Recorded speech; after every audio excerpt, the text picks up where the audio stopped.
रुख करते हैं दिलचस्प व अजीब खबरों की जानिब। रूसी यूट्यूबर के कोरोना मजाक ने इन्हें जेल की राह दिखा दी। 1.5 बरस कबल लोगों से वीडियो पर मजाक करने वाले रूसी नौजवान ने मेट्रो रेल में कोरोना दौरे की अदाकारी की थी और नीचे गिर गए थे। इससे रेल में भगदड़ मच गई थी। अब अदालत ने फैसला सुनाते हुए इन्हें 2 साल कैद की सज़ा सुनाई है। माहौलियाती तब्दीली के लिए 11 साला बच्चे का 200 मील पैदल सफ़र।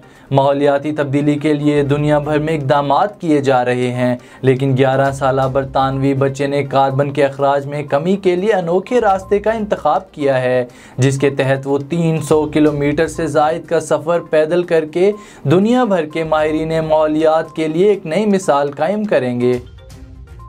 और कहते हैं अगर तालीम हासिल करने का जुनून हो तो इंसान बड़ी से बड़ी मुश्किलात का सामना कर लेता है। भारत से ताल्लुक़ रखने वाले तालिब इल्म बबीन बलदेव राज ने भी कुछ ऐसा ही कर दिखाया। दुबई में 17 साला तालिब इल्म बबीन बलदेव राज ने कैंसर जैसी मोहलिक बीमारी से लड़ते हुए अस्पताल के बिस्तर से ही Indian central board of secondary education के ग्रेड 12 के इम्तिहानात में 97.2% नंबर हासिल करके कामयाबी हासिल कर ली। बबीन बलदेव राज ने हड्डियों के कैंसर के 4थे स्टेज से लड़ते हुए अपने अस्पताल के बिस्तर से ही इम्तिहानात की तैयारी की।